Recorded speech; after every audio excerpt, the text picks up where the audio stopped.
Welcome back to episode 28 of Switchpoint, and boy, this one is going to be a big one. We've got Nintendo leaks, the Super Mario Galaxy movie coming out this week, and even the Tomodachi Life demo. And I know, Saras, as you're someone really looking forward to that game, have you had a chance to try the demo out? Have any thoughts on it? Surprisingly enough, no, I haven't played the demo for myself. I have a lot of friends who have and have been raving about it. Um, so the demo is actually really interesting in that it offers only three Mii's that you can create, and they will kind of, you get a glimpse of how their interactions will work in the full game, and you can transfer them over, get a glimpse of the character creator, and people have run with it, right? They are treating it almost like a mini full game where they are using it to build their Mii's. And I have seen some insane creations with the character creator. I think this is where we've really seen the potential of this new game and how it really improves upon the previous iteration. It has also made me miss the fact that there isn't a ability to share me's. There isn't as much of an online function, and there isn't, this screenshot and screen recording system is, I think, very limited. But as I've seen in the last few days, I think I can understand why, because there is, for lack of a better term, no filter on these me's at all. Like you can make them do anything, you can make them say anything, and people are taking advantage of that to such a point where this demo has almost gone viral in a way that I have not seen since Pacopia and Animal Crossing. Yeah, it's definitely everywhere, and it is, as you said, no filter. I definitely have questions about if Nintendo's going to change that. I kind of imagine that they're not going to, but it'll be interesting. It does, make sense now why there's no online, and I will say I'm definitely pretty sad that the me sharing is only locally because I feel like, man, I've seen so many cool Mii's designed already, and I'm like, I would have totally wanted to download those from the internet or stuff like that, but it seems like you're not going to be able to, unfortunately. Maybe there's a good reason for that, but yeah, I don't know. I saw a few people basically make like the whole cast of very, very, very niche reference here, but like a couple people in Japan made like the entire cast of Fate Strange Fake and Mito in the Tomodachi Life. I almost said Metopia, and they were going around, and I was like, man, like that would have been really cool to download, but I'm not spending the time becoming an artist over here for me's. Yeah, there are a few that I saw that were really interesting. Some that I feel like I could maybe pull off with just some, fiddling with the character creator. Some really odd ones like the Amazing Digital Circus online animation that has gotten a lot of me recreations, Deltarune recreations. That I think I could do. But some I've seen like in creating entire Pokemon, and people have managed to game it where they can make like one side of the face symmetrical in a very weird, almost like trick way. It's not built in. You have to do something specific in order to make it do that, which is really fascinating. Thankfully, I've already seen websites where they are making a compendium of the different Mii's and how to create them. I will miss the QR codes. I think there is a magic to that, but I'm excited for the challenge. There's an interesting nostalgia in seeing the pictures people take on their phone of the different Mii's they're creating and the different ways they're interacting. And there's a specific vibe in the way people have been talking about Tomodachi Life that takes me back to the 2010s, which I will not complain about. And if anything, even though I haven't played the demo for myself, I'm more excited now for the game than I was before. There has been some interesting discussion on the amount of Mii's that will be in the full game. I think there was something in the files found that it's going to be a maximum of 70, which I'm okay with. I think 70 is more than enough for me. I've seen some complaints about that, but one, I can't even imagine having more than 70. I can't even think of 70 characters I would want to have on my island. And also, what a lot of people are forgetting is that these Mii's aren't locked to their apartment buildings anymore. They can walk out, walk around, interact with each other freely in a way that was just not possible on the 3DS. So that's the trade off, right? You're getting more of these dynamic interactions at the cost of less Mii's.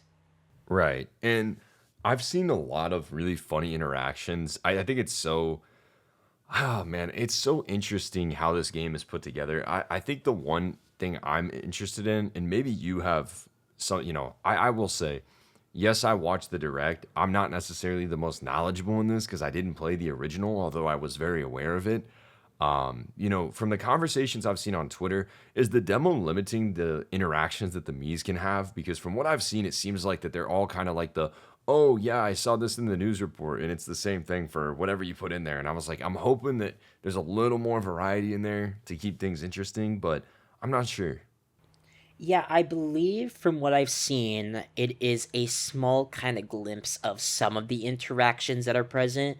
You can have the favorite foods, you can make the characters interact with each other and become friends, but there isn't really as much of like the really deep stuff because the stores aren't available, the unique locations aren't available yet. You can give them, different traits. I don't even think the traits are available. It's really just the food and like the basic interactions with each other. There will be more in the full game, and I think at a certain point, the more you play, the more where at a certain, I think I saw IGN or someone cover this where they said if you play the demo so much, the all the Mii's will lock themselves in their house and just repeat, "Hey, you'll be able to interact with us more when the full game comes out on April 16th," which is really funny. Yeah, no, agreed. Yeah, I think that Nintendo really is holding a lot back here. I remember that there was like a helicopter on one building that people saw. I mean, I don't really know. And it's still so strange to me that there's nothing for the Switch 2 about this game. Like, it hasn't even been acknowledged. Yeah, I the more I think about it, the more absurd it gets. Especially with the drawing function within the Mii Creator. I think it would be an absolute game changer if you could draw with the mouse. It'd be kind of jank because I know a lot of artists have trouble drawing with the mouse on their computer, but it'd still be something. It would kind of harken back to the stylus. And there's Hmm. a lot of things that feel like they're made for the touchpad or mouse. Um, we talked about last week of the prospect of playing this in handheld boost mode, and I don't know if I could because I know there's a lot of unique things you can do on handheld if you're playing in, with the touchpad versus the, where it's locked onto the TV. So I don't know. I wonder if they're hiding it. I wonder if they're just gonna announce it at the last second. But it is really strange that there isn't a Nintendo Switch 2 edition. The only thing I can think of is you don't want to lock features behind it, but all they need to do is just the same thing they did with Metroid Prime 4, where it's just a basic visual upgrade and a few different control styles. Agreed. Yeah, and I think that it's something that has to be acknowledged before launch, I think. And I mean, shoot, I don't know. I don't know if it's going to. Maybe that they're just going to be like, "Hey, backwards compatibility, we're raising the resolution," and it just comes out at launch. I mean, who knows, right? So we'll have to see. But I do think Tomodachi Life. We've got what? We're 3 weeks away at this point. 2 weeks, actually. I don't know. Yeah, two We're getting pretty weeks. close. Yeah. So that's exciting. And then of course, brief mention: the Super Mario Galaxy movie is coming out on Wednesday. Very excited for that to see what Nintendo and Illumination have in store. We're not going to be talking much about that today. I just want to acknowledge it is coming out. That is a movie. That is a thing. However, we will be having an episode following this one talking all about the the Super Mario Galaxy movie. We'll be diving all into it, so please look forward to that. But we do want to mention one aspect of it that was teased last week, being that Fox McCloud is in this movie, which, oh boy, Nintendo's getting serious about Star Fox, it seems like. Yeah, I was not expecting that. I when I first saw it, I was thinking, okay, this is fan art, right? This is a fan art by some parody account of Star Fox how he would look in the Super Mario Galaxy movie. But I triple checked the account and I'm like, oh my god, this is the real account. They're actually adding in Fox. And I think there were like minor teases in like an earlier trailer. Some people thought they saw Fox's pants in the background of a shot or something. And apparently that was correct because there he is and he looks fantastic. You know, it's not it's not as radical of a model change for how Donkey Kong looked in the games versus how he looks now in Bonanza and how he looked in the film. It's not that big of a change, but there is still some pretty major differences, and he just looks great. I we haven't seen Star Fox really in anything since like other than Smash since Zero, which I think was 10 years ago, which is unbelievable to say. Yeah, no, so I was one of the believers when I saw that post. Like, I was like, dude, that is Fox. That's his leg. Like, I know it, and I can't believe that that was actually right. Insane that Nintendo's bringing Fox McCloud back, and Glenn Powell voicing Fox McCloud is probably great casting. I'm really excited to hear it in the movie. Being the Mr. Hangman from Top Gun Maverick, the film that saved cinema, gets to come in here. Really enjoyable casting for that. His little video is pretty funny though, because I'm like, man, you can just tell that this guy has no idea who Fox is. Like, I don't care what he says in any interviews. He's like hopping around like Mario through the theater. Yeah, I think the casting's perfect, but I don't know if he even knows anything about the jacket he has on.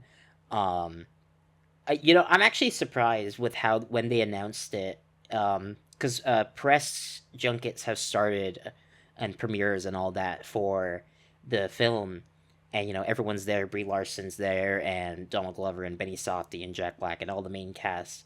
I was surprised with if they, how they announced Glenn Powell that he was also not part of the festivities. Um, I saw people complaining that they didn't hide it, that they should have left it to be a reveal in the film itself. But that post did numbers, that exploded online. And people who had never even talked about the Super Mario Galaxy film before were talking about the fact that Fox is in it. And now we got Fox, now we got Pikmin. Obviously, the discussion now is, oh my gosh, is there going to be a Super Mario Galaxy movie?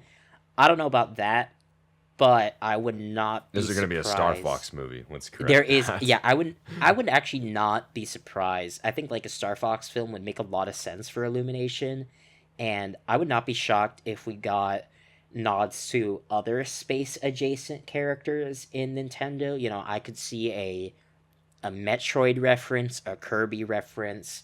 I think the Galaxy, I never even considered how the Galaxy concept couldn't just be a way to acknowledge the different 3D Mario games, but also just Nintendo as a whole. It's sort of multiverse, but in a way that feels dynamic, unlike a lot of the stuff that Marvel has been doing lately, in a way that makes sense, because of course, it makes sense that Star Fox in Pikmin would be a film all about different planets and unique areas and all these sorts of things. So if we get a Kirby, if we get a Metroid nod here and there, I would be really excited, and I don't think I'd even be too shocked. No, agreed. I'm really interested to see what ends up happening in the movie, just because it does feel like a major reveal. And I think my biggest hope is that Star Fox actually is a pretty prominent character, right? Like, Donkey Kong had a good amount of screen time. If we can get something like Donkey Kong for this movie for Star Fox, I'm thrilled. And leading into that, so obviously, Donkey Kong had a pretty strong presence in the Super Mario Bros. Movie, and in 2025, he got a brand new game. And in 2025, he actually got two games, right? He had Donkey Kong Country Returns HD, and he also got Donkey Kong Bonanza, 3D platformer that we had been waiting on for the entirety of Switch's life cycle, basically. And that is interesting with Star Fox because, as you mentioned, it's been over 10 years since we last got a new Star Fox game with Star Fox Zero. And, the franchise isn't dead. I think that people who have said that are wrong, right? We did get Star Fox 2 on NSO, right? But for the Switch, Star Fox really got Battle for it got the Starlink collaboration really early on, and it got Star Fox 2. And after that, it was pretty much nothing. We didn't get a new game. I think, people were kind of wondering what was going on with the franchise, if anything. And then Nate the Hate decided to talk. And rumor has it that Nintendo is planning to release a brand new classic Star Fox game this summer. And I am ecstatic about this news because I love Star Fox, and the fact that Nintendo is seemingly prepared to dive right back into it with a film appearance and a brand new game for the Switch 2 is so exciting. Yeah, absolutely.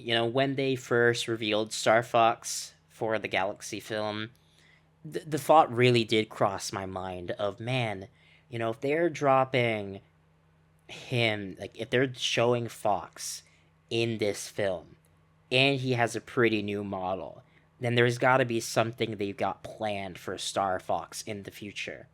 I was not expecting for that to potentially be verified within the next day. And everything we've heard about it, granted, right? It there is a lot that Nate the Hate revealed as potential leaks, and obviously with all of these reports, you have to take with a grain of salt. It is possible that it could be false. However, Nate the Hate has like proven himself to be credible multiple times in the past, and I would not like everything he has stated just makes a lot of sense. And so when it comes to Star Fox, apparently it looks really good visually. It is classic style, as you said. And it has multiplayer in it as well, which is crazy, right? I think that is, you know, there's a part of me that's worried, but I think going back to the roots of Star Fox in a new, really pretty looking Switch 2 exclusive sounds incredible and a dream come true for Star Fox fans and could be an excuse for newcomers to get into the series for the first time. Agreed. And I really do wonder what's going to happen with Star Fox as a brand. I mean, because here's my thing, right? I've always believed that Star Fox has had the potential to be an incredibly popular brand for Nintendo. And it feels like the fact that Fox McCloud is showing up in the Super Mario Galaxy movie confirms that Nintendo believes the same. And with this new game, I really do wonder how popular Star Fox might be able to get because people love space, people love sci-fi, and I think Nintendo has such an incredible opportunity to put together like really enjoyable stories and gameplay systems in Star Fox that are unlike anything else the company has out right now.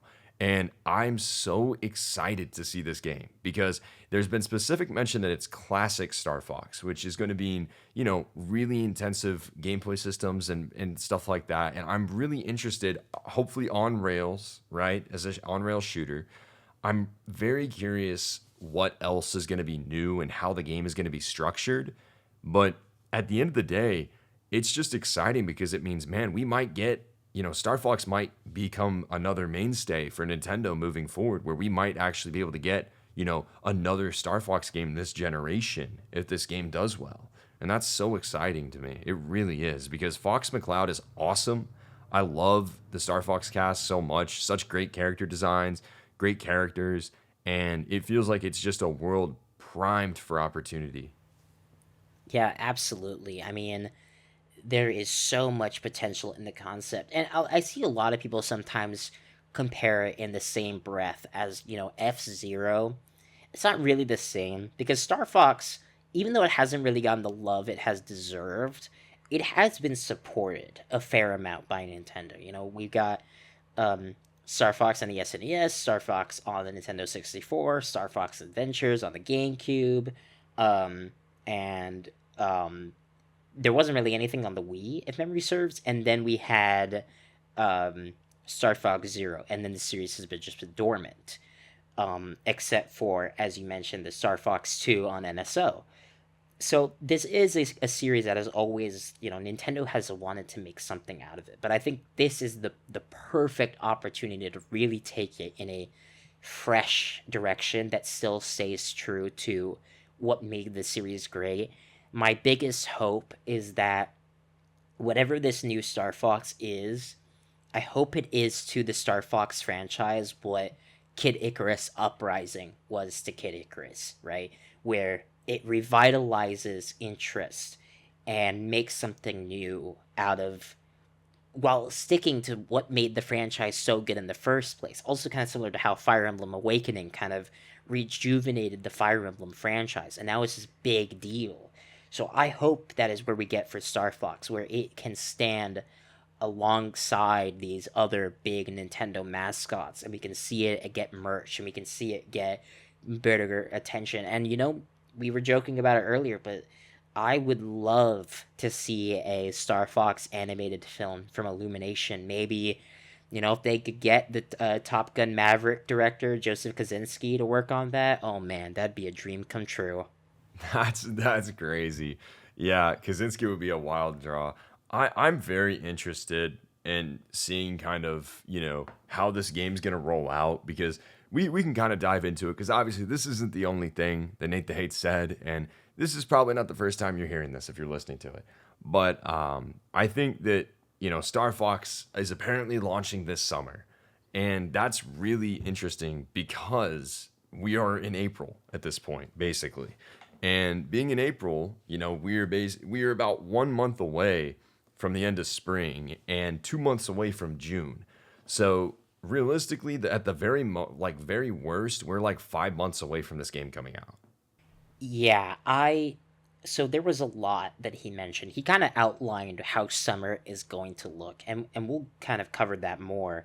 But I really wonder what the plan is here, because a lot of people, when they think summer, they immediately think June, right? Which is reasonable, but I could also see Star Fox being an August title, Right. right? It's really hard to say. The most notable thing that Nate the Hate mentioned when it comes to summer is that we will not get a general direct until June, which I know is going to be disappointing to many. It was disappointing to myself at first, but really think about what we have in the next few months that we know about, right? We have Rhythm Heaven Groove, which is also potentially slated for summer. That they can easily just do a shadow drop trailer for, similar to Yoshi, similar to any of the other games that released over the last few months. Fire Emblem Fortune's Weave, that would absolutely get a dedicated direct. I feel like that makes a lot of sense. And Splatoon Raiders could go either way. That could get a shadow drop or that could get a direct.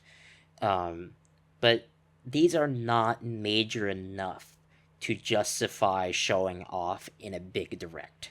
Because think about what they're saving for that big direct. Think about how much of the year has been covered and uncovered. Because when we go into June, right, when we get into that, everything that has come out that we've that has been announced last year has already released or already has release dates, right? Yoshi is off the table. Tomodachi Life is off the table.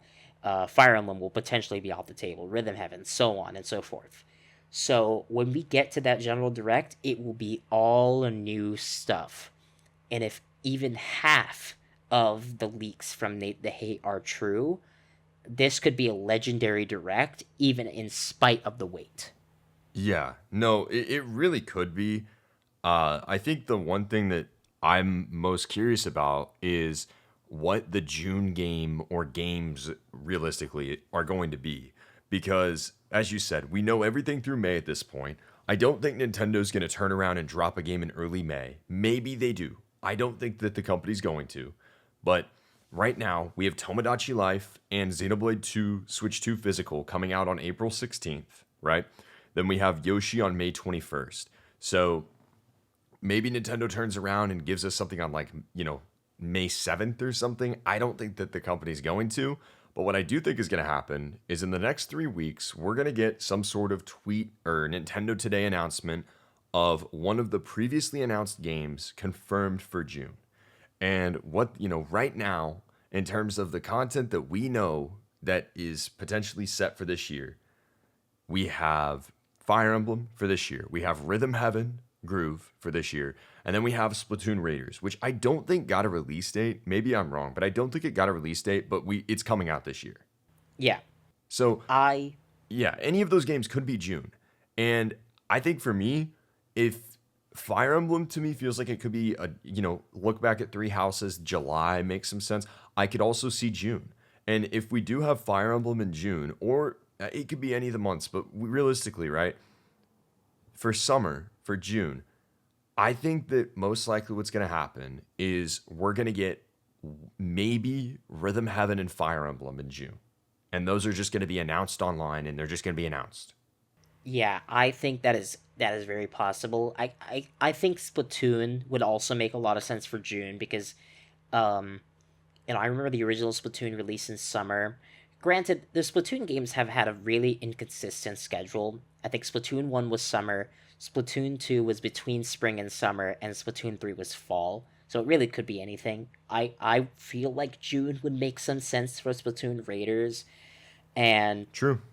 I could also see Rhythm Heaven in June, or both, because you could easily get away with putting both in the same month. However, there's something else that's really important to consider when it comes to summer, and that is the other side of the Nate the Hate leaks, which were upcoming Nintendo Switch 2 editions of games. Um, and the two big ones that he stated were on the way are Xenoblade Chronicles 2 and Pikmin 4. So we called Pikmin 4. Actually, you called Pikmin 4 Yeah. specifically. Um, and honestly, I could see that being announced sooner rather than later, right? I That agree. I that agree. feels like a June to So me. that's the thing that we've got to consider, right? So when you look at how Nintendo is structuring these releases, it makes in the months that we're getting an original Switch game, take Tomodachi Life, right? A brand new Switch game that's also playable on Switch 2 is going to be the focus for that month, but it will be accompanied by a Switch 2 edition. So I honestly agree. I'm going to retract my statement about Fire Emblem. I think that June could easily be Pikmin 4 and Rhythm Heaven. I think that Yeah, that makes a lot of sense. yeah, I agree, and I think you could make an argument for July being Fire Emblem Yep. and Xenoblade, which is a huge deal, right? Like we've kind of um, pitted that around of the idea of a Xenoblade Chronicles 2 Switch 2 edition, but the fact that it could potentially be happening is a big deal, and I'm very excited for it. I know, of course, you are the Xenoblade guy, but I imagine you're pretty excited for it as well. Yeah, I mean, I know that Nate. It's hard to get a read on him with the Xenoblade 2 because he said that like that's not that's not one that he's like I've specifically heard this is coming. It's something that he's like predicting per se. But I think that Xenoblade 2 that to me feels like a fall release, and the only reason for that is because he also mentioned in his direct, you know, podcast that the other game that he knows that is for sure coming in summer is a new like Switch Sports. And to Yes. me that feels like a game that like I could totally see Nintendo saying Fire Emblem and Switch Sports July, Splatoon Raiders in August. And then maybe we have Xenoblade 2 Switch 2 edition with a Switch the Switch 2. Too many switches. I think Xenoblade 2 Switch 2 edition and then you have a regular Switch game coming out in maybe October or September, and beyond that, obviously stuff we'll talk about in a little bit that Nate kind of hinted and teased.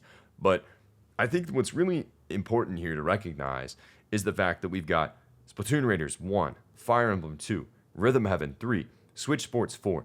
All that Nate has directly said are summer, right? And then we have Pikmin, Xenoblade, and others that are potentially coming this year as well.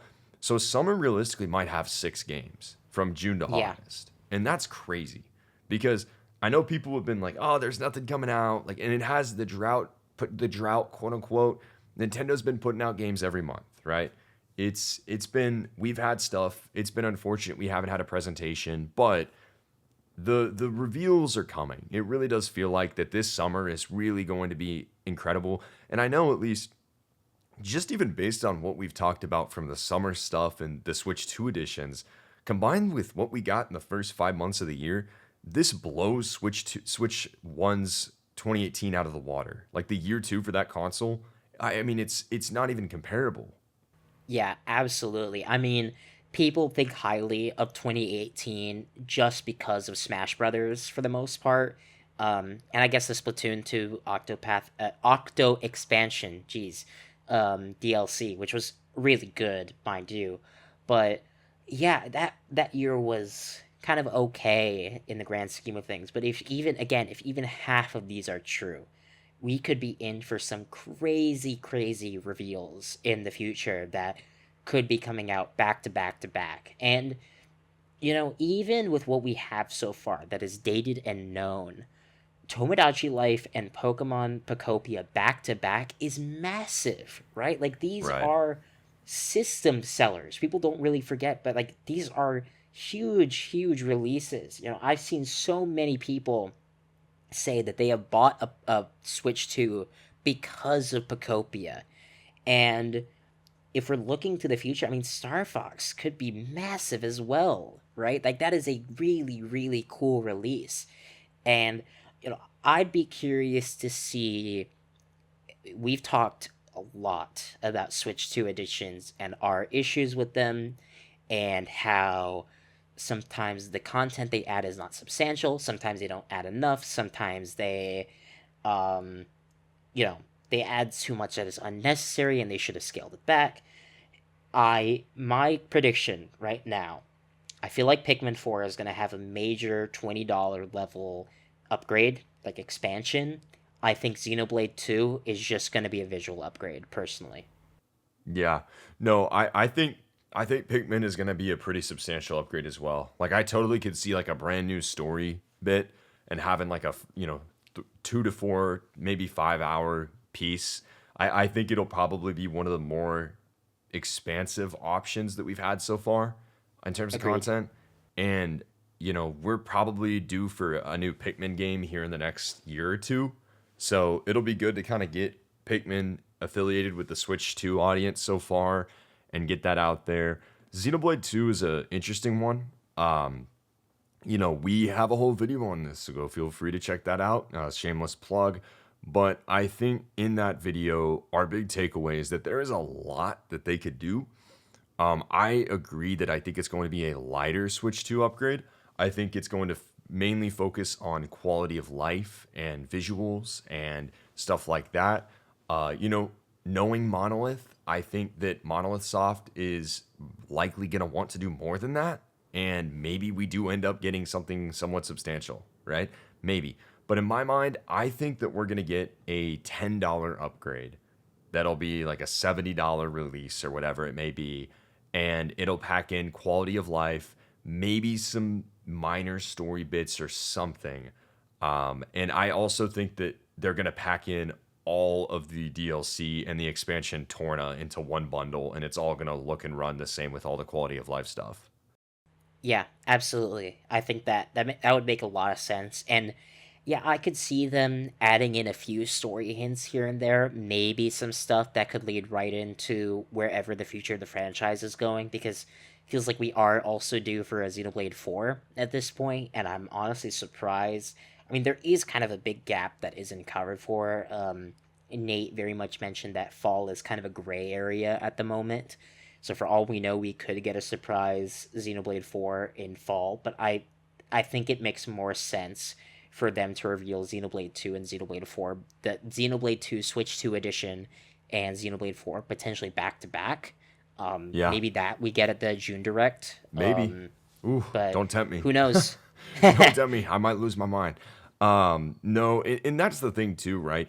For all we know, there might not be Xenoblade 2 Switch 2 Edition. I hope to God there is. But if there isn't Xenoblade 2 Switch 2 Edition, I have the utmost confidence that we are very close to a Monolith Soft reveal. Yes, we just got XDE last year. Based on Monolith's, dev cycle, we are very much so due for a game this year. Does it get pushed to spring next year? Maybe. But I think that we're getting something this fall. Like Xenoblade 4 is close. I think we will get a reveal at June, regardless of whether it comes out this fall or it comes out next year. But yeah, it'll be interesting. I hope that we get the best of both worlds, like you said, and go back to back 2 to 4. Like I might pass out if that's the case, but I really hope it happens.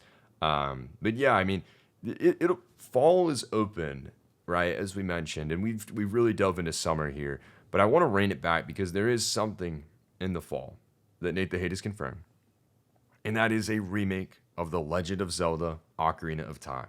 And I'll be the first to admit, right?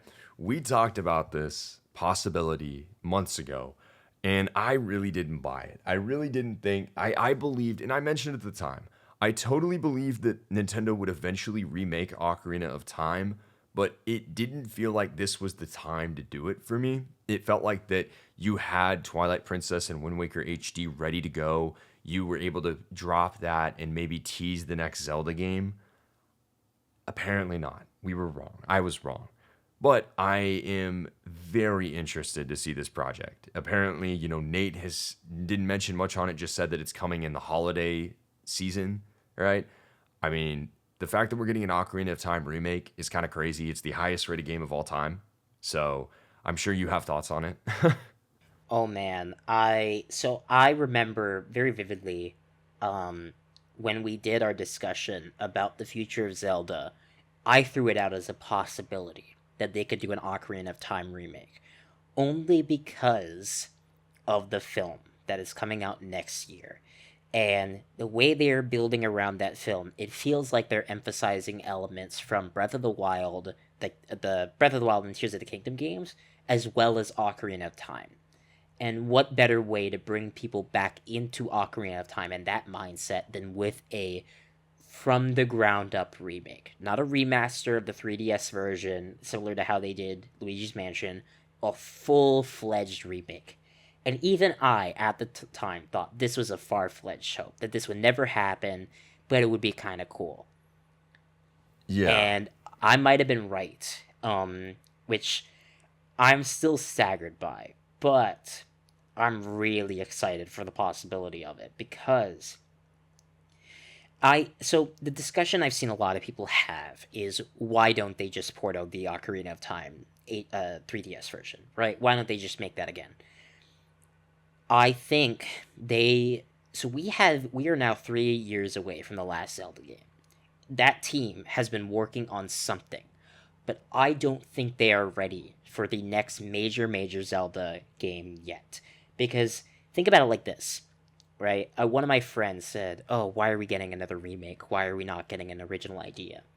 They are probably, almost certainly, having to reinvent the wheel with 3D Zelda yet again. Because we are, as much as I love that era, the Breath of the Wild Tears of the Kingdom era is done. That style is gone, right? We are never going to see that style again.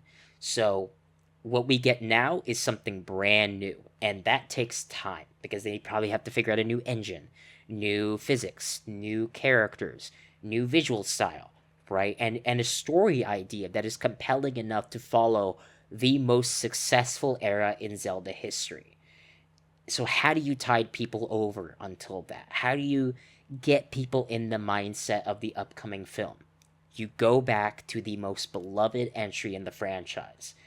And the fact that it is possible that it is just a aesthetic remaster of the 3DS version, but the word remake brings a lot of conceptions with it. Nate the Hate could have said remaster, he could have said port of the 3DS version, but remake. How many times has Nintendo remade a game? Not made an HD version, not made a port. Paper Mario: The Thousand Year Door has some quality of life changes, but at the end of the day, it is a remaster, right? Same with Luigi's Mansion, same with Donkey Kong Country Returns. How many times has Nintendo made something like fresh, but still making like something new from something old? That's rare.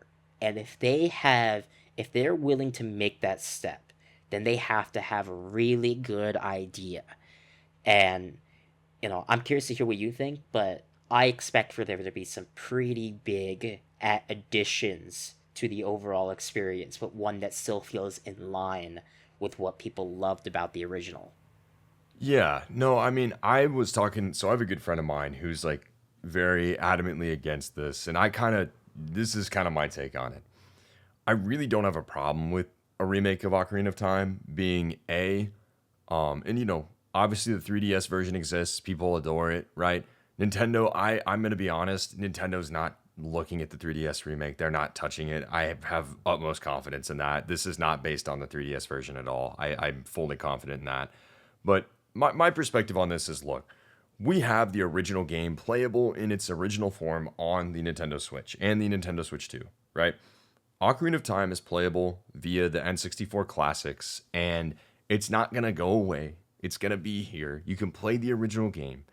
And in the case of this remake, you have a chance to really invite a brand new audience into the system. People who might not have ever played Ocarina of Time, people who have never played a Zelda game, and let them experience one of the most beloved games ever in new form with all sorts of, modern elements included in that. And for me, I'm totally fine with that. I think that that's the goal of this project. That's what's going to end up happening. And I'm honestly pretty excited to see it. I think that Nintendo, people who are apprehensive about this remake, I understand, but at the same time, it's Nintendo, it's the Zelda team. I just have full confidence that this is going to be great. It's going to look great. It's going to play great. There's going to be all sorts of great additions. People have suggested that this is going to be open world, like it was Breath of the Wild. Nintendo's not going to do that. They're going to keep the same design philosophy. They're going to make everything bigger to scale, right? But beyond that, I mean, this is going to be the same game that you played on N64 with a brand new, fresh coat of love and paint and everything that makes a game, right? Like, I fully have confidence that this is going to be a really great remake. And I'm honestly just really excited to be able to check this out and see what it looks like because the art teams at Nintendo for Zelda are incredible. And I know that this is going to be one of the most beautiful looking games that Nintendo's ever put out. Absolutely. I mean, you make a really good point about getting into Ocarina of Time for the first time. I, like many others, got into Zelda because of Breath of the Wild and Tears of the Kingdom. I had played Link Between Worlds. That was my first real Zelda game, but I didn't become a fan until Breath of the Wild. And that applies to so many others who, even now, have never touched Ocarina of Time. Because we can talk all day about how you can play those original games and you can still play them in their original forms. I guarantee you most people who have played Breath of the Wild and Tears of the Kingdom first do not want to go back and play those classic versions of those classic games because there is something refreshing about that new coat of paint and those accessibility control, like the controls and feeling fresher and everything feeling new and different. It's harder to go back and revisit games that you've never played from an older era without that extra coat of paint, especially if you're more used to the modern style. And I think it makes a lot of sense to do a remake, especially if, again, they are potentially building up to the film, which I imagine by the time we get the I imagine that is announced at the June Direct. This awkward, like that is probably the bombshell announcement of the showcase, and in the months to follow, they would probably show both a new trailer for the Ocarina of Time remake and the first trailer for the upcoming Legend of Zelda movie, kind of around the same time, because it would be around that time. It's filming, coming out in April, makes a lot of sense to show it somewhere in September. And for like the full launch of the game to be in November. And I feel like it's going to have a lot of major additions. I think there's going to be some. I think it's going to have voice acting. I think that would make a lot of sense. I think the gameplay is going to be overhauled. The engine is going to be overhauled. I don't think they're going to do anything crazy. I don't think they're going to combine any elements from Majora's Mask in there. I don't think they're going to do a full Final Fantasy VII Remake style revision to the narrative. I think the narrative is going to be exactly the same, maybe with some new interactions, but there isn't going to be anything crazy there. However, I will say this. In the past, a lot of different developers, when they are getting ready to make something brand new of like a different caliber in their like next big project, they will start by remaking something old in that new style as a way to get a feel for it, right? We've seen this with like properties from different companies entirely. Halo has done this a lot. I could totally see elements from whatever they do visually with Ocarina of Time, whatever they do with the world of how they handle the hub world area of Hyrule in Ocarina of Time Remake. I could see that carrying over to the next big Zelda project that is completely original. Agreed. No, I think that's going to be the philosophy for sure. And I do think that, it'll be really interesting to see how dungeons, etc., are realized here because that's going to be something that translates to the future. And overall, this is going to be something that Nintendo itself is developing. I just can't, maybe there's a co developer, but I just can't imagine that this is fully external, like a game of this level. No way. No, not at all. But having this be the big holiday game for Switch, it makes a lot of sense. It's Zelda's 40th. I think this is a fantastic game to kick off with and have be the big staple piece for the anniversary with the movie. And I don't know, I get some people might be frustrated, but honestly, I'm fully happy with it. For me, kind of turning the page a little bit, it does make me wonder if we're just not going to get Twilight Princess or Wind Waker HD, and those games are just Yeah, never coming out. But again, like, the Switch 2 is going to be the only console getting Ocarina of Time Remake. So maybe we do somehow get those games too, but I'm going to bet not. yeah. I even though we've talked about it in the past, how it doesn't necessarily just because these games could release for NSO doesn't mean we won't get an HD version. I have a feeling they're just gonna make put those games on NSO instead, right? I think they're just gonna put Twilight Princess and Wind Waker. And Wind Waker's already there. I could totally see them doing Twilight Princess in the late year when they do their full kind of here's everything we have going on for the Legend of Zelda anniversary, and they reveal NSO games, maybe some merch or whatever, and first trailer for the film, and then Ocarina of Time. I think that makes a lot of sense. It is a bit of a bummer, but I think it's the best choice. I think they want to really, because Nintendo, especially with their recent remasters, they really want to make it like a radical upgrade, right? Similar to how they did with Thousand Year Door, similar to how they did with Metroid Prime Remastered, and that takes time. That takes a lot of effort. They want to be ambitious, but that only does so much. So as much as I would like a really high quality Wind Waker and Twilight Princess HD port, I would rather they spend that time working on this Ocarina of Time remake and really focusing on what the future of Zelda really means so we can get that probably by 2028.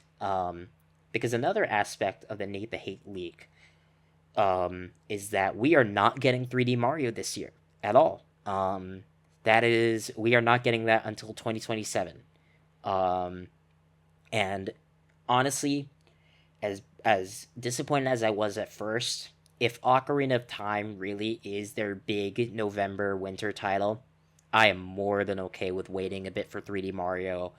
As much as I would love a new one, we just got Bonanza. Bonanza was great. We're getting a new really good Zelda game this year. We're getting the film, the Mario Galaxy film, and we're probably going to get something crazy when it comes to the future of 3D Mario next year. That's going to be probably the first really big title of 2027, maybe leading into, because we've got also Pokemon Winds and Waves that year. We may get something else pretty radical as well in the winter of that year, because I could see 3D Mario being a summer title. But yeah, I'm curious what you think, because I remember you were really hoping for a 3D Mario this year. Yeah, I'm pretty disappointed that we're not getting it this year. I mean, it's just kind of surprising that it's going to take till year three. I mean, technically, like, I'll be honest, I do expect 3D Mario to launch in spring of 2027. So by this point next year, we're probably like already received the game or we're almost getting the game. Yeah. But it is pretty disappointing. It basically took it at the very end of year two of the Switch 2 to get 3D Mario, especially when we only got one 3D Mario on the Switch, right? So I definitely think that Nintendo doesn't have that ability with the Switch 2. Like, the company's not going to be able to just release one 3D Mario this time, right? No. There are all the Mario games, the 3D games are over on the system besides 3D Land, and there's not really an opportunity for a port anymore.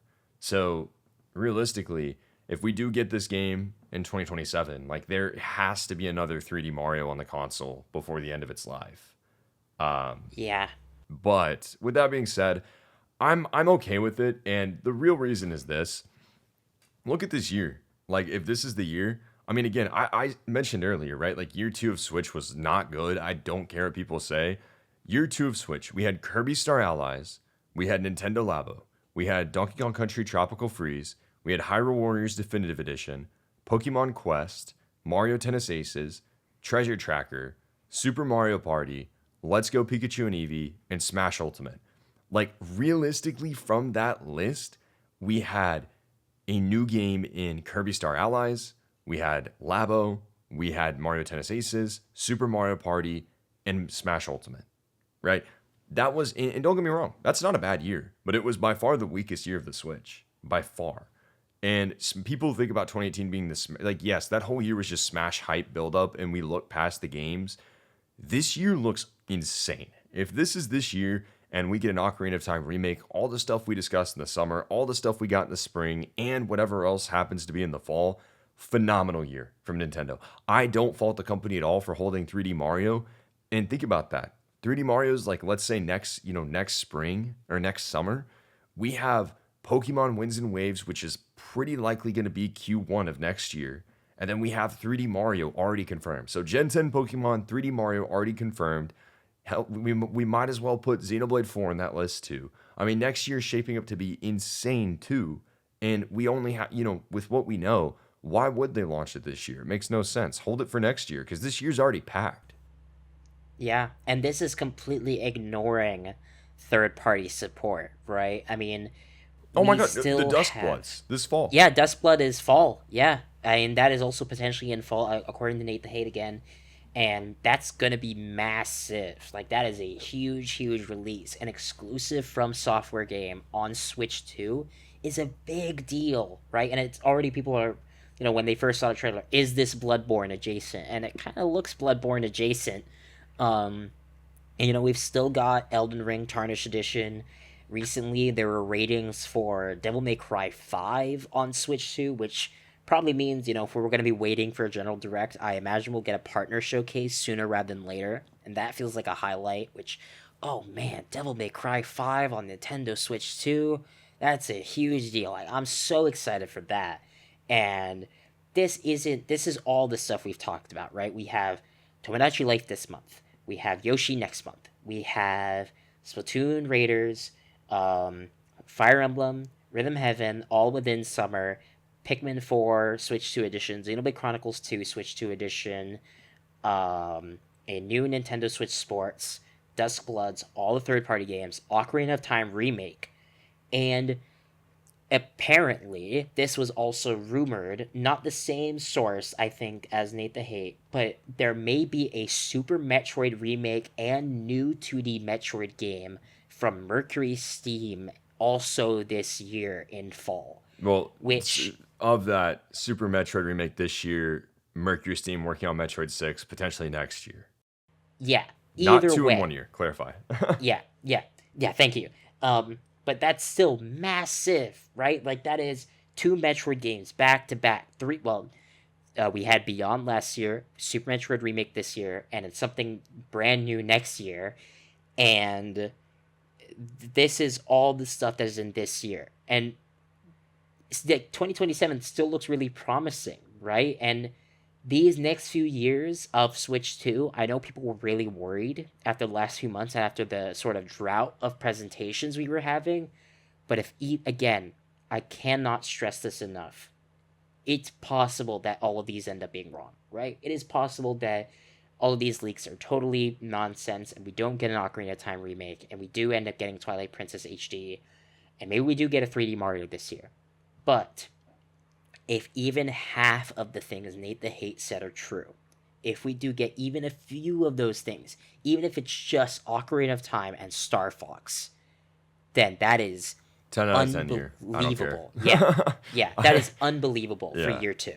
Yeah, no, it's great. And I think that overall, I mean, from what we know from Nate the Hate, this is going to be a phenomenal year. And the joy of it too, right? Like we still don't know much of fall. We just know Ocarina of No. Time and Duskbloods. There's still probably two more games that we don't know about. Yeah, I mean, and there are so many more things in between, right? People have really been downplaying the third party games recently, but I'm not gonna lie to you, especially after the hardware boost, the third party games have made some of my favorite experiences on the Switch too. Just period. We're getting Rebirth in June. We could be getting Devil May Cry 5 soon. Pragmata in April. Indiana Jones also soon. And so much more on the horizon where not only are we getting some really incredible third party games, we're getting some really good indie games, and we're getting some insane first party games. On the subject of indie games, we're also getting Deltarune Chapter 5 this year, which is going to be, probably announced at the Nintendo Switch Showcase as well. So, yeah, I mean, this could end up being an insane year for Nintendo, a really high mark for Nintendo, and they are coming out swinging for the Switch 2, and I cannot wait to see when we start getting those little drip feed of announcements leading into June. No, me too. And I think honestly, I'm definitely just most interested. Nate had mentioned that there was a pretty non-zero chance we do get the look at the 3D Mario in June. I'm most curious what Nintendo's going to bring in June because again, like we talked about earlier, this has the potential to be like the greatest direct. I mean, look, I'll be honest. If we get 3D Mario and Ocarina of Time remake revealed, and then whatever the heck else Nintendo wants to show, I like, dude, wrap it up.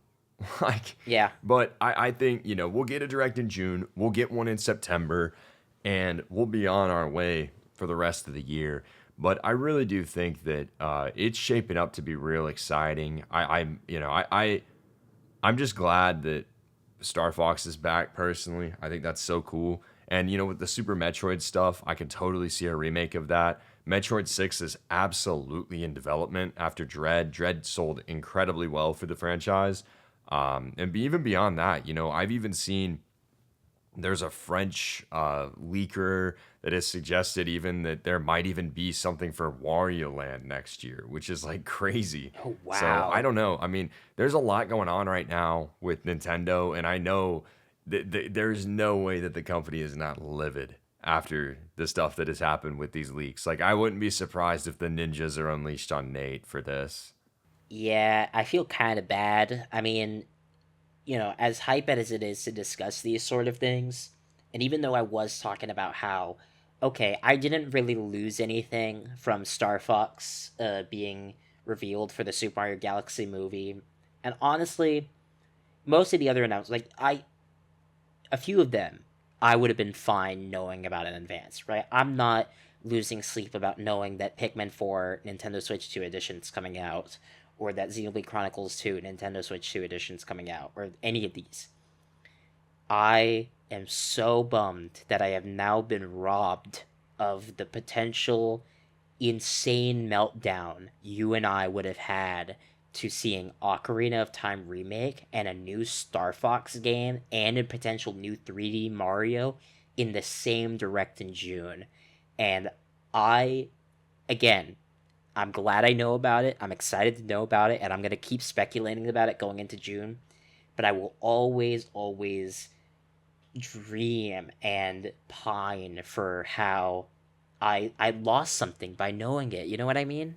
Yeah, no, I know, I get it. And it's like that's where I love talking about leaks and speculating about what might be next. But leaks are definitely an unfortunate reality of the industry, and I would argue that they're like the worst that they've ever been. In all honesty, I mean, there's so many whistleblowers and leakers here and there at all these companies, from especially marketing divisions that are leaking things left and right. And I think at least in in the press world, you have a few people who are just trigger happy and willing to share everything. There's a lot of people that get told things and just keep it to themselves.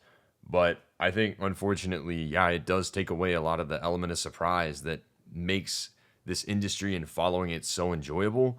And it sucks. It really does. I understand why Nate did it. But yeah, I mean, at the end of the day, the fault lies with the people at these companies that are leaking these things. It's not Nate the Hate's fault for going and sharing it. He had a choice of doing that, yes or no, right? But at the end of the day, that's not him, you know, working at Nintendo and leaking the information. It's the people that work at Nintendo that are leaking him this information. Yeah, and the other side of it is that people get impatient when they're waiting this long, right? People will take anything and everything at this point, right? There was a time where leak culture, there was always an element of doubt, right? I still have very vivid memories of. Do you remember the Grinch leak for Smash Brothers Do Ultimate? I? Yeah. Yeah, that was an unbelievable time, and it was completely wrong, right? And there were so many leaks during that era that were just completely wrong, or delayed, or things that never ended up happening, right? We're still waiting for the Kirby Planet Robot HD. We're still waiting for, you know, Twilight Princess and Wind Waker have been rumored for so long, and they may not actually be happening anymore. And that was rumored almost since 2018, it feels like. And the problem is, it's also, the way Nintendo operates, I understand why they wait. I understand why they build up excitement and why they don't instead drop this stuff or give us a general direct in March or April. But at the end of the day, if they had given us a general direct in March or April, if they had just revealed Star Fox and given us a Tomodachi Life trailer and given us a Yoshi trailer and given us Fire Emblem and shown all these things, right, we wouldn't have as much new stuff, but I don't think people would have complained about seeing all of these things back to back, right? But now, because of everything that has happened, because of the wait, because of desperation, we're going into June and we have a pretty good idea of what comes next. And it's a bummer. It's a real bummer, and I can only hope that this is it. It would be impossible to avoid if something else does get leaked, but I really, really hope that we don't know anything else about the rest of this year. I want it to be completely mysterious. But again, the way this industry works, I would not be surprised if you and I are talking this time tomorrow, talking about the next big thing that was leaked. Yep. No, I agree. We really could be next week talking about this leak or that. Honestly, I'm really surprised that nothing's leaked from the Mario Galaxy movie, if we're being real. Yeah, But yeah, I mean, I do think that there will still be surprises this year. Even with the stuff that we know, we don't know how these games are going to look, what they're going to have. yeah, Like, we don't know what the Switch Sports version entails. We don't know what Pikmin 4 is going to have. We don't know if there's going to be, if Xenoblade 2 Switch 2 edition happens, what that's going to have.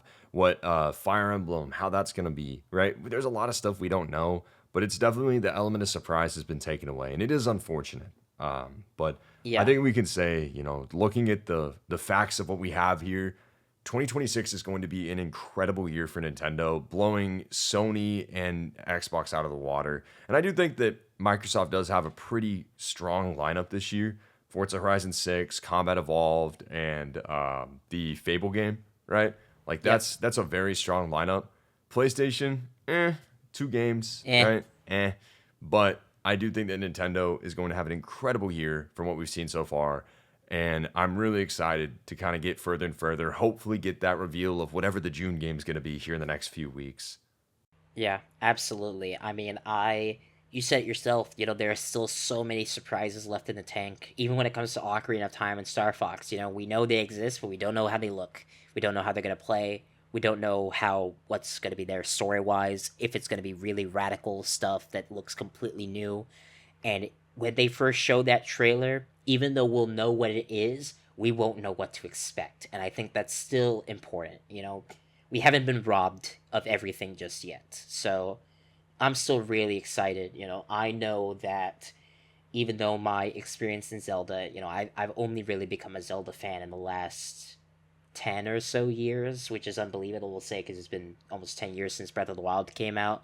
But I just know that when that Ocarina of Time trailer hits, and we get the horse galloping and that title theme, the waterworks are gonna start and the internet is gonna explode. So I cannot wait. I am now counting the days until June. No, I feel it, man. Me too. I mean, it's going to be just so nice to have a direct again.